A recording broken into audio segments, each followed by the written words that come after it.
आइए बच्चों, आज हम लोग भौतिक विज्ञान यानी साइंस का क्लास 10 का प्रीवियस ईयर में जो क्वेश्चन आए गए हैं उनको हल करेंगे। आज हम सेट दूसरा हल करेंगे जो 2022 में पूछा गया है 824 बी के। आइए ध्यान से समझिएगा, एक एक न्यूमेरिकल क्वेश्चन, एक एक क्वेश्चन को हम बताएंगे और पूरे अंत तक वीडियो को देखिएगा। और जो लोग हमारे चैनल पे भी नए हैं वो लोग हमारे चैनल को सब्सक्राइब कीजिएगा। आइए बच्चों स्टार्ट करते हैं, देखते हैं पहला क्वेश्चन क्या है। ध्यान से देखिएगा इस क्वेश्चन को। कह रहा है कि 20 सेंटीमीटर फोकस दूरी वाले उत्तल दर्पण के सामने 20 सेंटीमीटर की दूरी पर स्थित वस्तु का प्रतिबिंब बनता है। कह रहे कि जब 20 सेंटीमीटर फोकस दूरी होगी और उत्तल दर्पण की बात कर रहा है और 20 सेंटीमीटर की दूरी पर रखी गई है तो उसका इमेज कहाँ बनेगा। तो इस क्वेश्चन को हल करके देख लेते हैं। वस्तु की दूरी दिया है आपका 20 सेंटीमीटर और फोकस दूरी दिया है 20 सेंटीमीटर। ठीक है, उत्तल दर्पण है आपका। आइए देखिए क्वेश्चन को, इसको हल करते हैं हम लोग। क्वेश्चन में दिया है F इक्वल टू दिया है आपका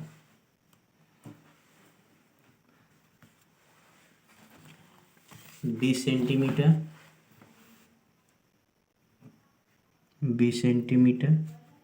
U का मान दिया है 20 सेंटीमीटर, माइनस के साथ लेंगे। उत्तल दर्पण में U का मान नेगेटिव होता है। अब हम क्या करेंगे, दर्पण का सूत्र लगाएंगे 1/F इक्वल टू, यहाँ पे हम दर्पण का सूत्र लगाएंगे 1/F equal to 1/V plus 1/U। F का मान रख लेंगे 20 सेंटीमीटर, V का मान फाइंड करना है, U का मान निगेटिव है 20, तो यहाँ पे माइनस और प्लस का गुणा माइनस हो जाएगा। इस -20 को इधर लाएंगे तो +20 हो जाएगा और 1/20 बराबर 1/V। यहाँ पे 20 एलसीएम ले लेंगे, 1 + 1 इक्वल टू 1/V, तो हो जाएगा 2/20 इक्वल टू 1/V।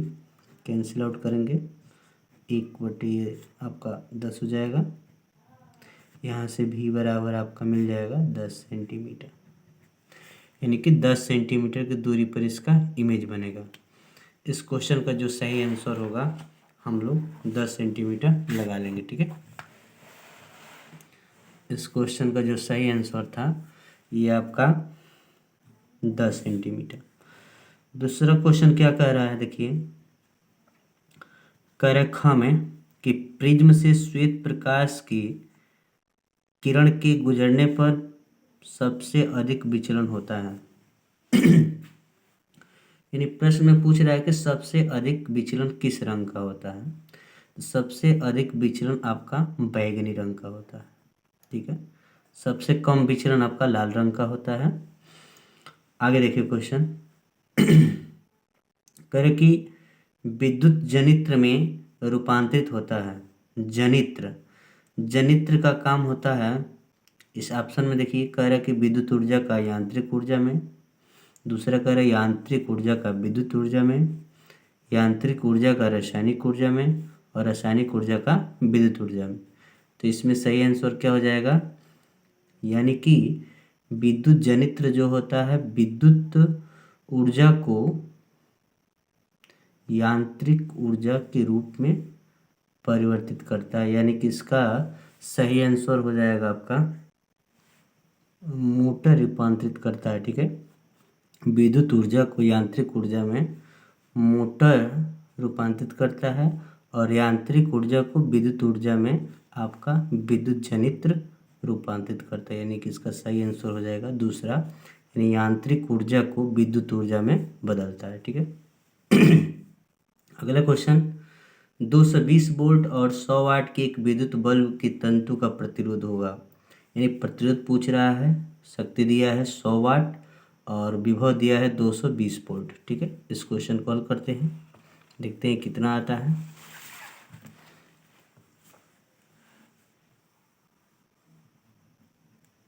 इसका घनमान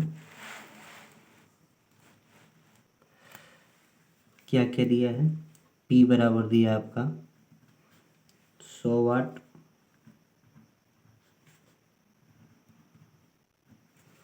और आपका V बराबर दिया है 220 वोल्ट। R का मान पूछ रहा क्या होगा। एक सूत्र होता है P equal to V square upon R, तो R इक्वल टू हो जाएगा आपका V square upon P। V का मान दिया है 220 बटे आपका हो जाएगा 100। 2 जीरो से 2 जीरो कैंसिल कर देंगे, 22 का स्क्वायर हो जाएगा 484। जब गुणा करेंगे आप इसका तो आ जाएगा आपका 484 ओम। ठीक है, ये प्रतिरोध है तो प्रतिरोध का मात्रक आपका ओम होता है। यानी कि इसमें देख लेंगे सही आंसर क्या है, तो आपका हो जाएगा आपका इसका सही आंसर 484 ओम, ये हो जाएगा आपका। अगला क्वेश्चन कह रहा है क्या, दूसरे का अवतल दर्पण के किन्हीं दो उपयोग का वर्णन कीजिए। अवतल दर्पण का उपयोग कहाँ किया जाता है बताना है। अवतल दर्पण का उपयोग दाढ़ी बनाने में किया जाता है। अवतल दर्पण का उपयोग जो डॉक्टर होते हैं जो नाक और गला और कान का इलाज के लिए करते हैं। ठीक है, इसका दो ही उपयोग लिखना है, तो हम लिख सकते हैं इसका दूसरे का क है आपका, दूसरे का क अवतल दर्पण का उपयोग, अवतल दर्पण का उपयोग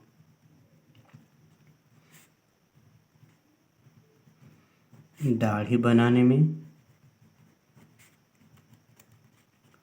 किया जाता है।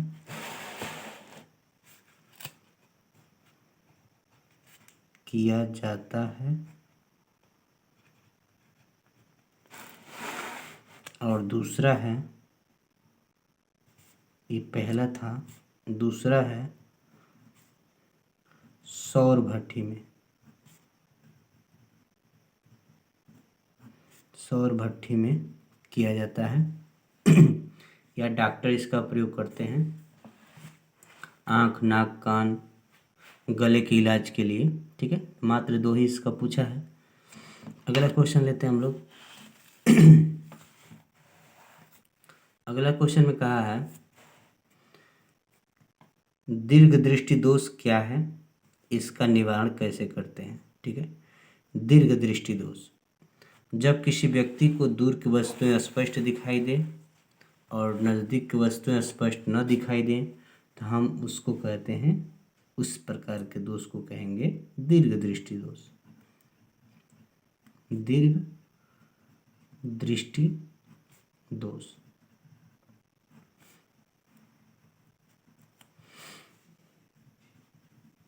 जब किसी व्यक्ति को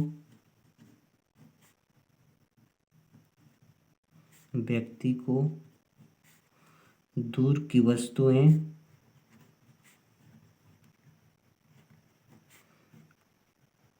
स्पष्ट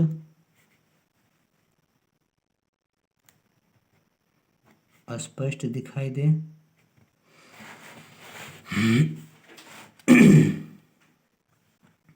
स्पष्ट दिखाई दे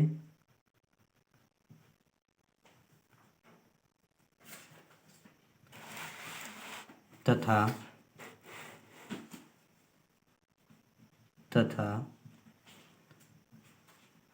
नज़दीक की वस्तुएं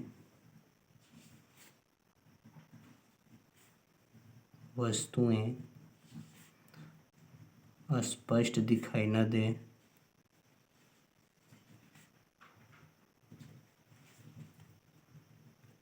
दिखाई न दें तो इस प्रकार के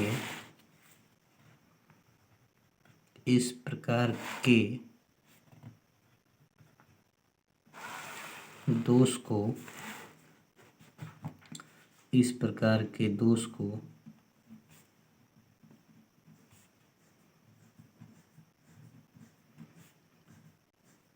दीर्घदृष्टि दोष कहते हैं।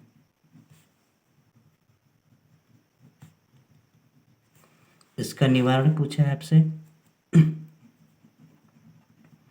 निवारण के लिए हम क्या करते हैं कि चश्मे में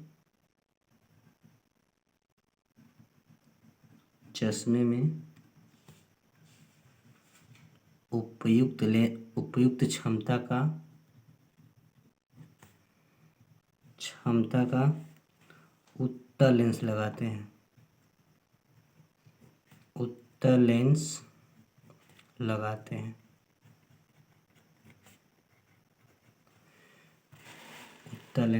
हैं। जब किसी व्यक्ति की आंख की वक्रता का घट जाना, आंख की वक्रता का बढ़ जाना, जिससे उसकी फोकस दूरी क्या हो जाती है, कम हो जाती है, तो इस तरह के दोष का निवारण करने के लिए हम इसका प्रयोग करते हैं। दीर्घदृष्टि दोष में होता ये है कि वक्रता का बढ़ जाना, जिससे फोकस दूरी क्या हो जाती है, कम हो जाती है। ठीक है, आइए आगे क्वेश्चन देखते हैं हम लोग।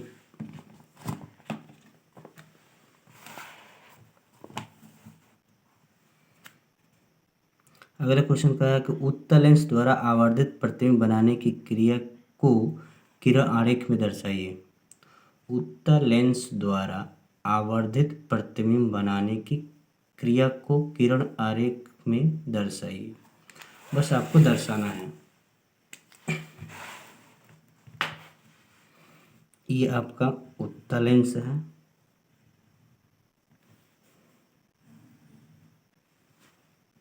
ये आपका F1 हो गया, यहाँ पे आपका 2F1 हो गया, यहाँ आपका F2 हो गया, यहाँ पर 2F2 हो गया। यदि कोई वस्तु यहाँ पे रखी गई है तो इसका आपका इमेज बन जाएगा F2 और 2F2 के बीच में। ठीक है, ये भी वस्तु है।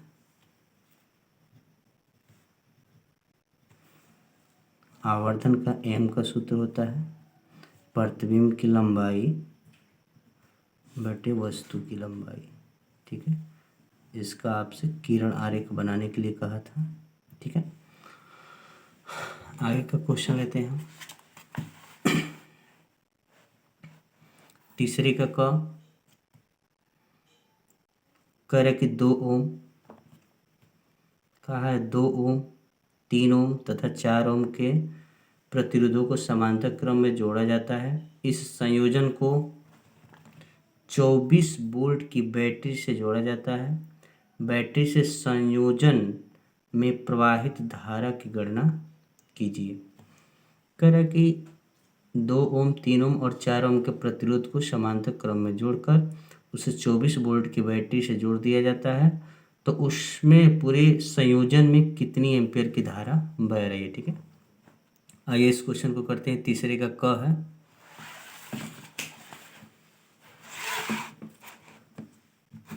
तीसरे का क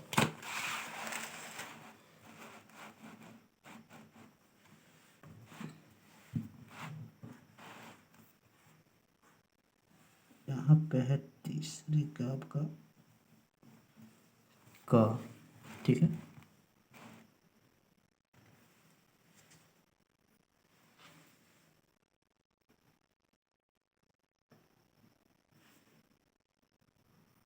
दो ओम का प्रतिरोध है, एक आपका 3 ओम का प्रतिरोध है, एक आपका 4 ओम का प्रतिरोध है। सभी समांतर क्रम में जोड़े गए हैं 24 वोल्ट की बैटरी के साथ।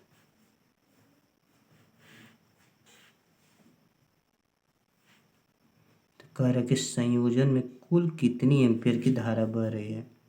यहाँ पे 2 ओम, 3 ओम, 4 ओम और ये आपका 24 वोल्ट की बैटरी, यानी कि R1, R2, R3 दिया है और कह रहा है कि कितनी एम्पीयर की धारा बह रही है। चूंकि समांतर क्रम के लिए हम जोड़ते हैं प्रतिरोधों को 1/R equal to 1/R1, 1/R2, 1/R3, 1/R equal to 1/2, 1/3, 1/4। 2, 3 और 4 का लसा ले लेंगे, आपका आ जाएगा 12। 2 का टेबल पढ़ेंगे कि 12 आ जाए, 6 बार में आएगा। 6 से 1 में गुणा होगा 6 होगा। 3 का पढ़ा पड़ेंगे, 3 चौक 12, 4 से 1 में गुणा करेंगे 4। 4 का पढ़ा पड़ी 12 आ जाए, 4 तिहाई 12, 3 बार में। 6 4 10 3, 13 बटे क्या आ गया आपका 12, 1/R बराबर। तो यहाँ से R बराबर आ जाएगा आपका 12/13 ओम, 12/13 ओम। ठीक है, ये तुल्य प्रतिरोध हुआ। तो ओम का नियम ये कहता है, ओम का नियम ये कहता है कि V बराबर होता है IR। तो यहाँ से I का मान निकालना होगा। I बराबर हो जाएगा V/R। V का मान दिया आपका 24 और प्रतिरोध का मान आया 12/13। 13 चला जाएगा आपका अंश में, तो हो जाएगा 24 × 13/12। 12 दूनी 24, तो 13 दूनी आ जाएगा आपका 26 एम्पियर। जो धारा प्रवाहित होगी वो होगी आपकी 26 एम्पियर की। इस परिपथ में 26 एम्पियर की धारा प्रवाहित होगी। ठीक है, आइए अगला क्वेश्चन देखते हैं हम लोग। देखिए, तीसरे का क के अथवा में दिया है कि 4 ओम प्रतिरोधक से प्रति सेकेंड 100 जूल ऊष्मा उत्पन्न हो रही है, तो प्रतिरोध के सिरों के बीच विभवांतर ज्ञात कीजिए। ये भी क्वेश्चन आसान था। इसके लिए हम लोग फार्मूला लगाएंगे, W बराबर V² R × T। अथवा करके ये क्वेश्चन दिया है। ठीक है, W बराबर होता है V² R × T। ठीक है, मान को रख देंगे।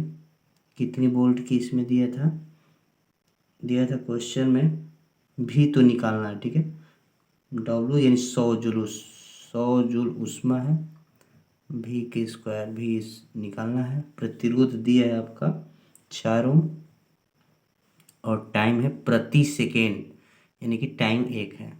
आपका W का मान जो है 100 जूल दिया है। ठीक है, और जो प्रतिरोध दिया है वह 4 ओम दिया है और जो टाइम है प्रति सेकेंड की बात करें, यानी कि हर 1 सेकेंड में। यहाँ से V² का मान निकाल लेंगे, 4 से गुणा कर देंगे तो ये हो जाएगा 400 बराबर V²। तो V बराबर √400। 400 का रूट निकालेंगे, रूट से बाहर, तो ये आ जाएगा आपका 20 वोल्ट। तो उसके सिरों का जो विभवांतर होगा वो होगा आपका 20 वोल्ट। ये भी क्वेश्चन आसान था, 4 नंबर का था। ठीक है, आसानी से कर ले जाएंगे।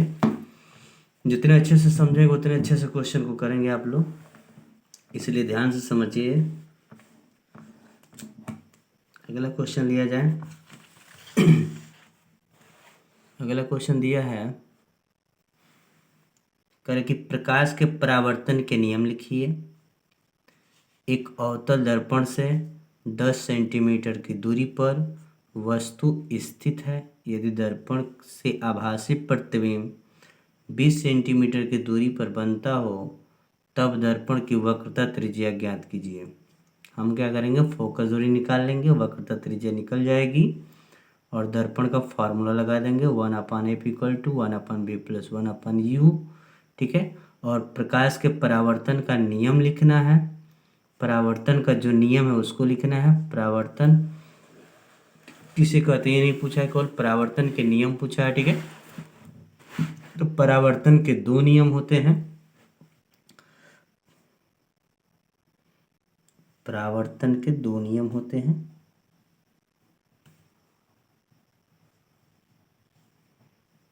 परावर्तन के नियम क्या क्या नियम होता है? पहला नियम ये होता है, आपतित किरण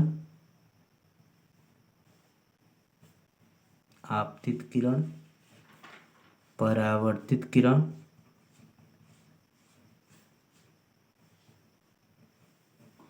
और आपतन बिंदु पर खींचा गया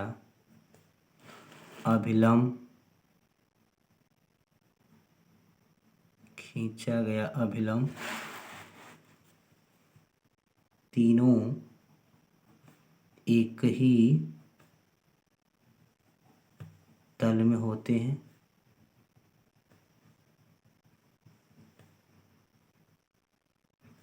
और दूसरा है आपतन कोण और परावर्तन कोण बराबर होते हैं।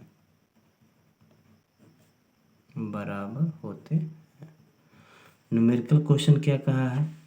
न्यूमेरिकल क्वेश्चन में आपसे कहा है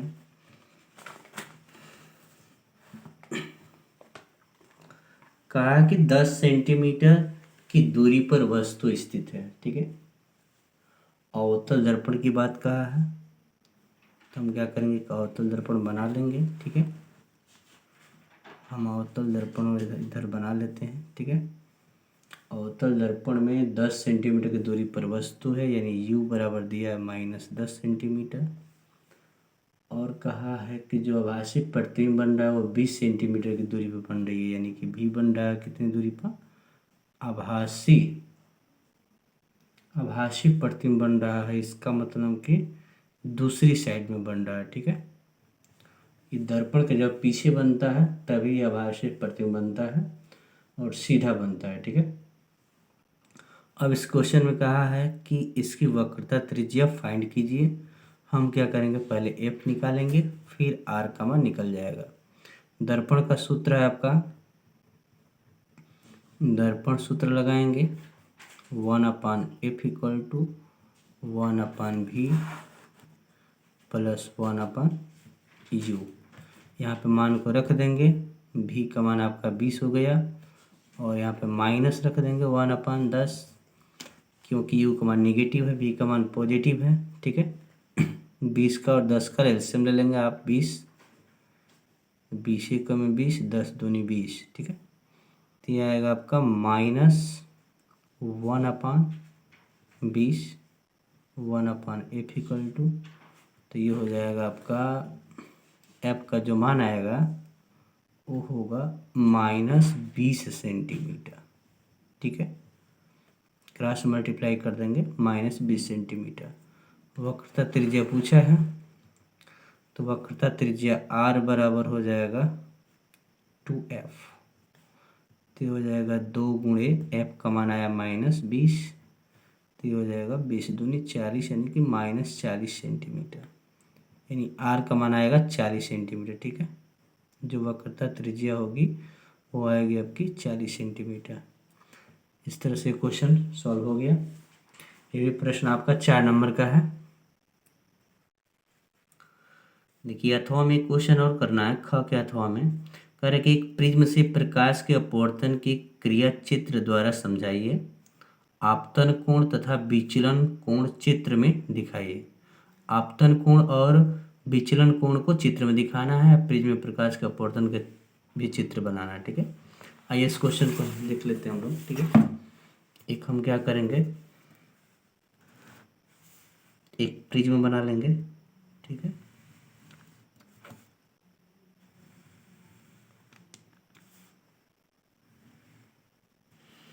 इस प्रिज्म पर ये कोई प्रकाश जाएगी तो ये वायुमंडल है और ये कांच है, तो ये आपका विरल माध्यम हो गया। और ये कांच होता है, प्रिज्म कांच का बना होता है, इसलिए सघन माध्यम हो गया आपका। ठीक है, जब कोई प्रकाश विरल से सघन में जाती है तो वह अभिलंब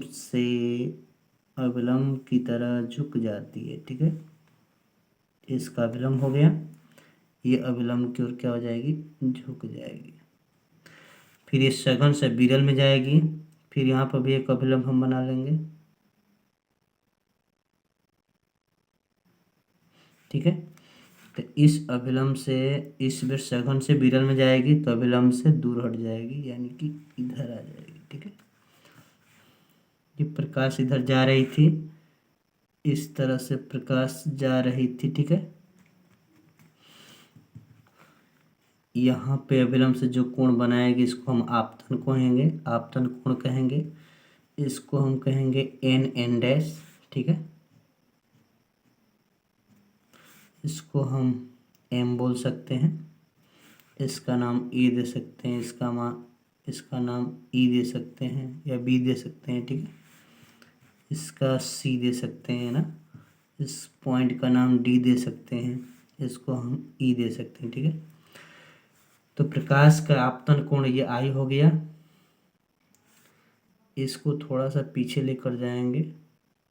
ठीक है, तो देखिए ये प्रकाश की किरण जा रही थी इस तरह, लेकिन ये गई किस तरह, इस तरह, यानी कि यहाँ पर जो कोण बन रहा है ये विचलन कोण है, यानी कि डी है।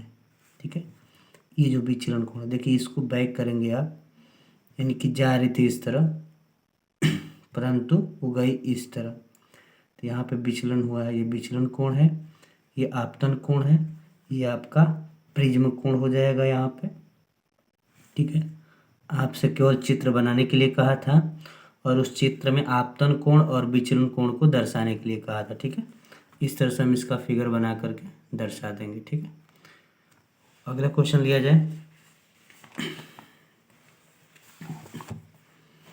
अगला क्वेश्चन में कहा है, इस 7 नंबर का क्वेश्चन है, विद्युत मोटर का नामांकित आरेख बनाइए, इसका सिद्धांत तथा कार्यविधि स्पष्ट कीजिए।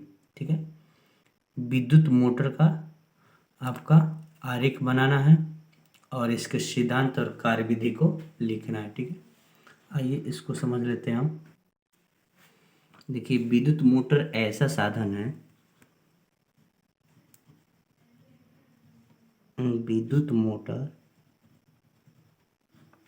ऐसा साधन है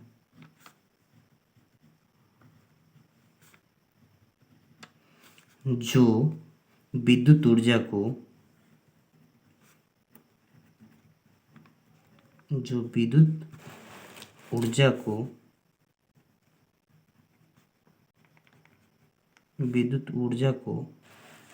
यांत्रिक ऊर्जा या गतिक ऊर्जा में यांत्रिक ऊर्जा में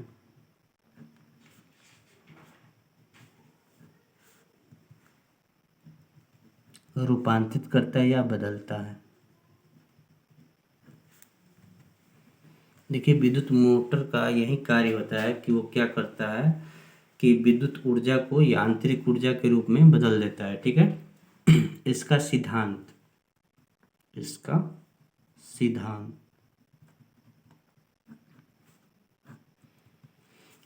सिद्धांत ये है कि जब किसी कुंडली को चुंबकीय क्षेत्र में रखकर उसमें विद्युत धारा प्रवाहित की जाती है तो कुंडली पर एक बलयुग्म कार्य करने लगता है जो कुंडली को उसके अक्ष पर घुमाने का प्रयास करता है। ठीक है, और यदि कुंडली अपने अक्ष पर घूमने के लिए स्वतंत्र हो तो घूमने लगती है। ठीक है, जब किसी कुंडली को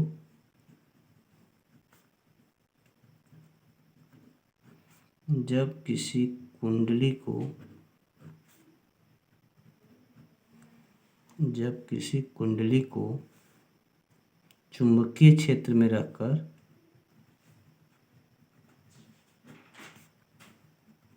चुंबकीय क्षेत्र में रखकर चुंबकीय क्षेत्र में रखकर उसमें विद्युत धारा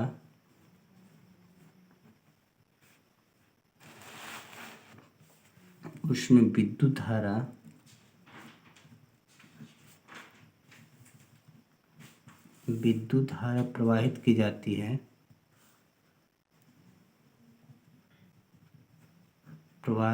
जाती है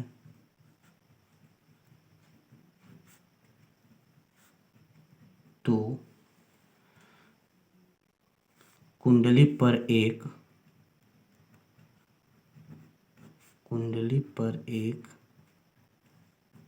बलयुग्म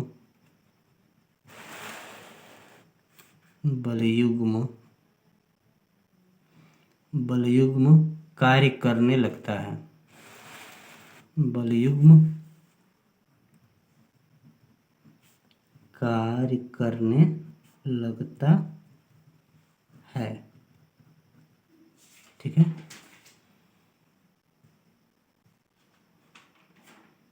जो कुंडली को उसके अक्ष के परितः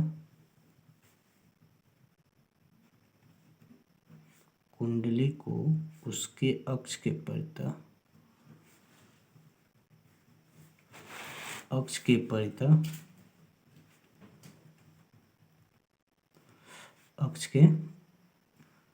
परितः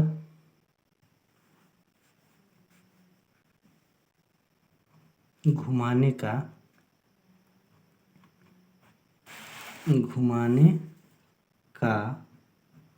प्रयास करता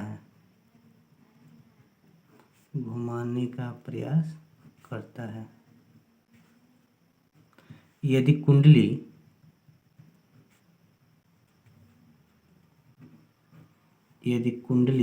अपने अक्ष पर घूमने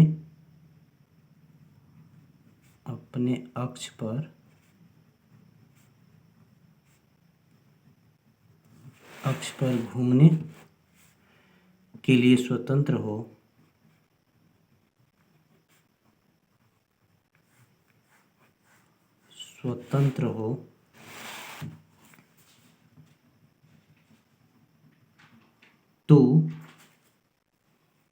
तो वह घूमने लगती है।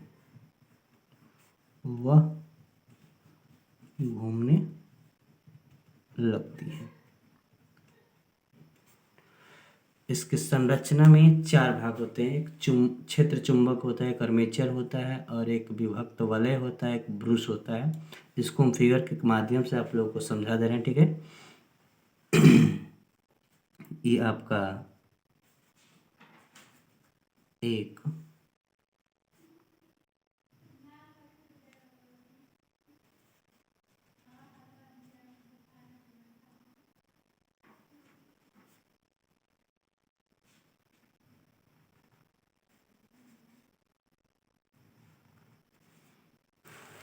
ये आपका एक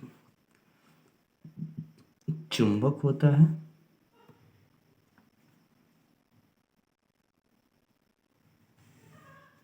ठीक है। जिसका इस साइड में नॉर्थ और इस साइड में साउथ होता है और इसके बीच में ये आपका एक आर्मेचर कुंडली होती है।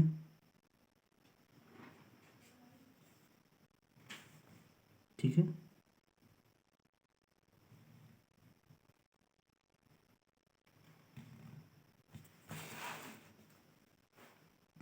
यह एक आर्मेचर कुंडली होती है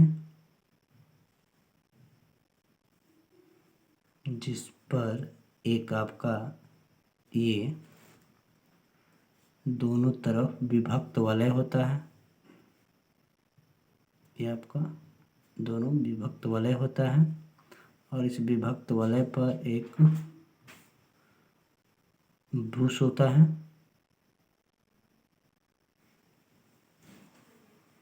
एक ब्रश होता है, ठीक है। और इस दोनों ब्रश से एक कनेक्ट होती है क्या, आपकी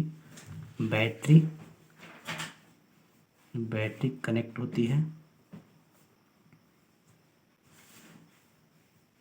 दोनों ब्रश से, ठीक है। ये प्लस सिरा होता है, माइनस सिरा होता है। यहाँ से ऐसे करंट जाता है, ठीक है।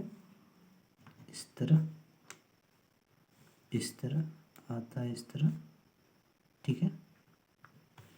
इस तरह से इस परिपथ को क्या करता है, पूर्ण करता है, ठीक है। ये जो कुंडली होती है, ये आर्मेचर पर अनेक फेरे लपेटे जा सकते हैं, ताकि जितना अधिक फेरे होंगे उतना ये कुंडली जो होती है इस तरह से वामावर्त की दिशा में घूमती है। ये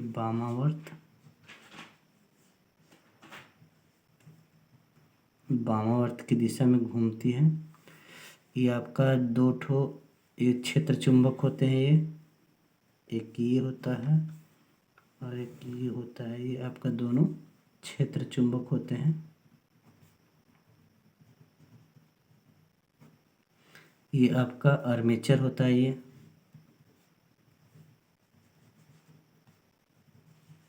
आर्मेचर कुंडली होती है।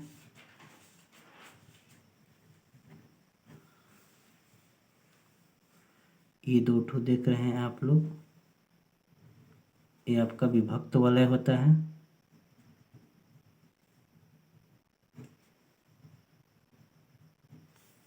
ये विभक्त वलय होता है। और ये आपके दो ठो जो होते हैं ये ब्रूस होते हैं, ठीक है। इस तरह से आप लोग इसको देख पा रहे होंगे, ठीक है। ये होता है आपका, ये आपका अस्थाई क्षेत्र चुंबक होता है, जो शक्तिशाली अस्थाई चुंबक होता है। ये आपका आर्मेचर होता है, इस पर अनेक तार के फेरे लपेटे होते हैं, ठीक है। तांबे का एक क्रूड होता है ये। उसके बाद से यहाँ पे देख रहे होंगे विभक्त वलय है, और इस विभक्त वलय पर यहाँ पे दो ठो लगा होगा आपका ब्रूस, जिस पर दो तार जोड़े जाते हैं बैटरी के, ठीक है। इस तरह से ये काम करता है। यहाँ से विद्युत ऊर्जा, जैसे ये बैटरी से विद्युत ऊर्जा मिलती है तो ये आर्मेचर घूमने लगता है, ठीक है। ये वामावर्त दिशा में घूमने लगता है। जब घूमने लगता है तो इस कारण से हम क्या करते हैं कि विद्युत ऊर्जा को यांत्रिक ऊर्जा के रूप में चलाते हैं। इस पर कोई जैसे पंखा चलाना हो या फिर कई ठो कार्य हो, जिसको हम गतिक ऊर्जा के रूप में हम लोग विभक्त कर पाते हैं, ठीक है। ये था आपका, देखिए विद्युत मोटर का काम हो गया। अथवा कह रहा कि विद्युत चुम्बकीय प्रेरण की घटना क्या है, दो समीप स्थित कुंडलियों की सहायता से प्रेरित धारा उत्पन्न होने की क्रिया को समझाइए, ठीक है। तो जब हम किसी विद्युत परिपथ में चुंबकीय फ्लक्स के मान में लगातार परिवर्तन करते हैं तो परिपथ में एक वैद्युत वाहक बल उत्पन्न हो जाता है, जो चुंबकीय क्षेत्र उत्पन्न करता है, और इस घटना को हम चुंबकीय प्रेरण के नाम से जानते हैं, ठीक है। जब विद्युत परिपथ से चुंबकीय फ्लक्स के मान में परिवर्तन के कारण, है ना, चुंबकीय फ्लक्स के मान में परिवर्तन के कारण परिपथ में एक प्रेरित वैद्युत वाहक बल उत्पन्न होने के घटना विद्युत चुंबकीय प्रेरण कहलाती है। एक प्रेरित वैद्युत वाहक बल उत्पन्न होता है जो विद्युत धारा को प्रेरित करता है बहने के लिए, ठीक है। आइए इसको हम समझ लेते हैं और लिख लेते हैं, ठीक है। आपका दिया है विद्युत चुंबकीय प्रेरण, विद्युत चुंबकीय प्रेरण, ठीक है। किसी वैद्युत परिपथ से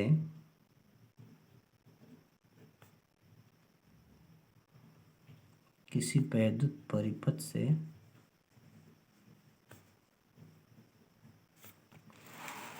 किसी वैद्युत परिपथ से संबंध चुंबकीय फ्लक्स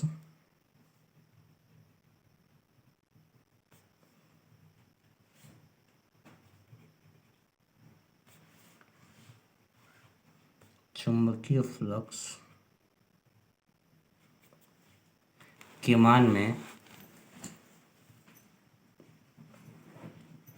में परिवर्तन के कारण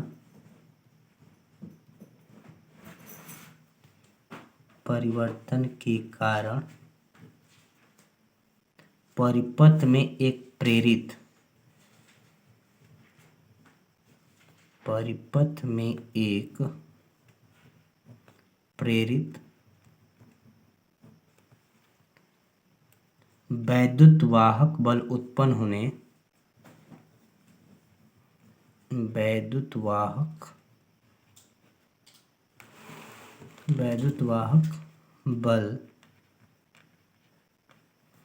प्रेरित वैद्युत वाहक बल उत्पन्न होने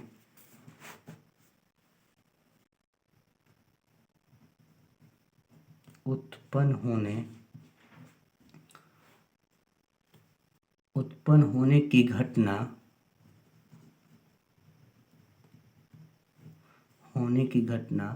विद्युत चुम्बकीय प्रेरण कहलाती है। विद्युत चुम्बकीय प्रेरण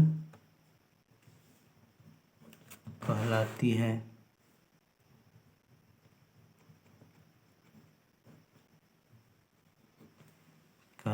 ठीक है, इस तरह से हम इसका परिभाषा नोट कर लेंगे। ठीक है, किसी वैद्युत परिपथ से संबंध चुंबकीय फ्लक्स के मान में परिवर्तन के कारण परिपथ में एक प्रेरित वैद्युत वाहक बल उत्पन्न होने की घटना विद्युत चुम्बकीय प्रेरण कहलाता है। ये विद्युत धारा को प्रेरित करती है बहने के लिए। ठीक है, कर इसके समीप स्थित कुंडलियों की सहायता से प्रेरित धारा उत्पन्न होने की क्रिया को समझाइए। जब किसी चुंबक के पास हम किसी